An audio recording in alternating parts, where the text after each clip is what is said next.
Chers compatriotes, chers amis du Congo et partisans de la liberté, c'est avec une grande responsabilité que je vous présente Osons la République au Congo. Son titre en dit assez et nous incite tous à lire ce livre pour en savoir plus.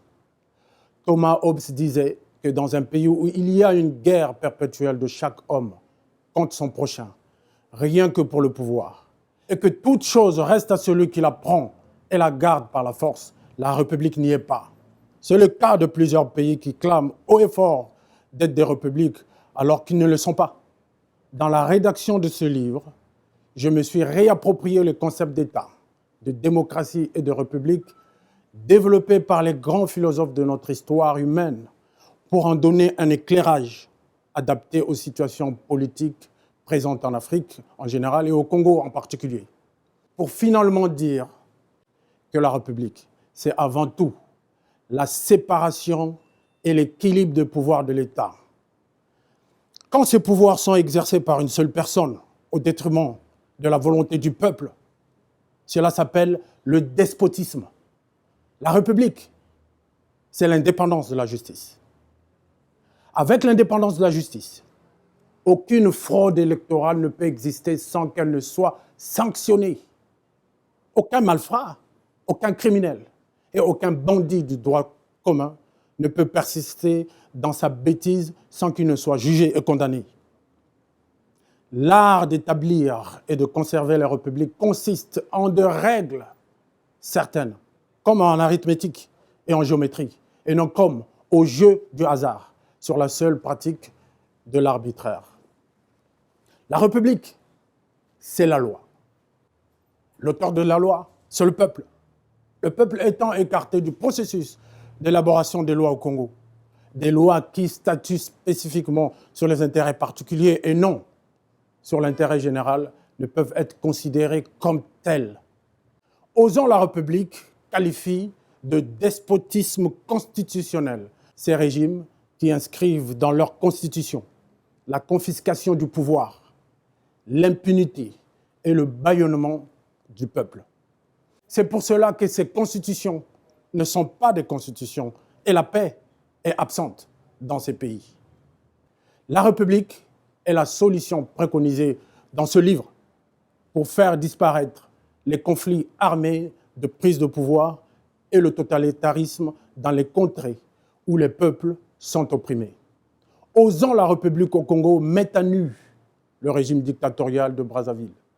Il en expose, chiffres à l'appui, et dans un langage simplifié, les mécanismes sophistiqués de pillage et de détournement des richesses dans ce pays, afin d'amener tout Congolais à rejeter le système politique actuel.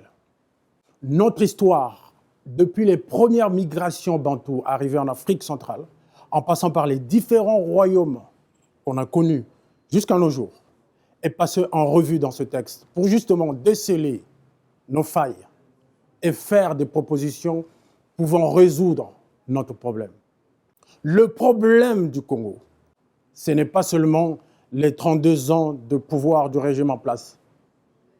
Le problème du Congo, ce n'est pas non plus le fait de dégager ceux qui sont au pouvoir pour les remplacer par d'autres.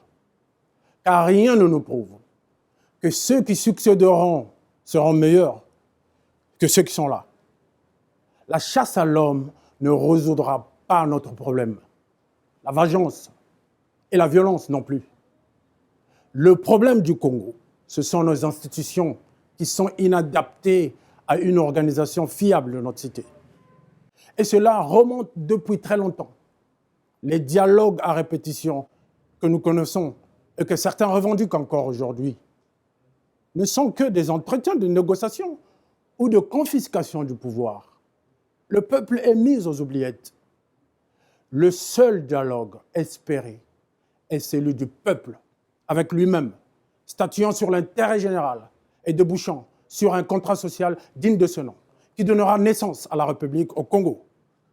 Si un Congolais aujourd'hui, 1000 Congolais demain, et 1 million, voire des millions de Congolais après-demain revendiquent, réclament et exigent avec force et dans la non-violence la République au Congo, la République s'imposera dans notre pays. Le Congo sera libre et libéré. La paix sera au rendez-vous. La liberté, la fraternité, la prospérité et la solidarité seront quotidiennement dans notre vivre ensemble.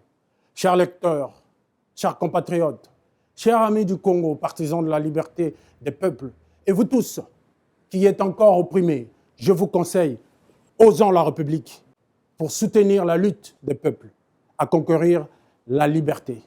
Je vous remercie.